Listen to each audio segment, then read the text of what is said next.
新聞一開始，趕緊來關心這總統府的消息。講總統府呢，在今日宣布，這副總統蕭美琴6月初6到初10這段期間呢，要出訪友邦別留。這是蕭美琴做副總統以來頭一屆出訪友邦。另外，今仔日呢，這捷克參議院的議長韋德謝也帶團訪問台灣，就算這中國駐捷克的大使館表達這強烈的抗議。那韋德謝是表示講，台灣和捷克攏是民主國家，無需要聽別人的命令，就唔航向來交朋友。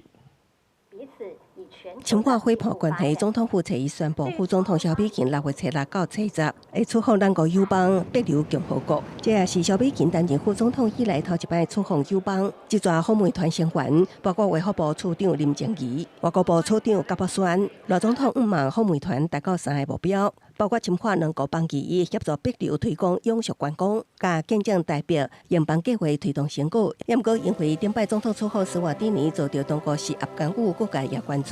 這團針對中國干擾風險，敢是有做事先推演。任何正副總統的出訪，外交跟國安團隊都會對於相關的情資有完整縝密的掌握。因為帛琉是美國堅實的朋友，蕭副總統這團敢是規劃甲美國政要、外交人士交流，引起關注。這次蕭副總統到帛琉是應帛琉政府的邀請，所以我一切是客隨主便，我們也看帛琉政府的安排。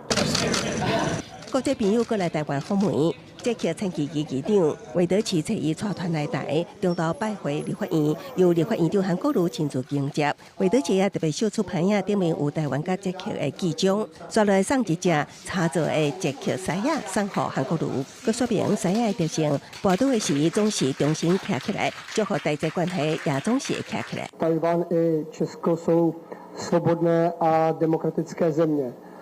A to kromě jiného znamená, že tam nemůže nikdo nikomu přikazovat, s kým má nebo nemá spolupracovat. 造成大家外交上的困擾，我們非常的不好意思。中華民國創建1911年到現在已經在世界上堅強存在了115年，我們會繼續堅強下去。韋德奇過2年閣訪問台灣，中國駐捷克大使館表達強烈的譴責甲堅決反對。韋德奇表示，出發之前捌詢問捷克參議院，敢是支持伊訪問台灣，超過80%出席的參議員攏表示同意。韋德奇也當面邀請韓國瑜訪問捷克。記者綜合報道。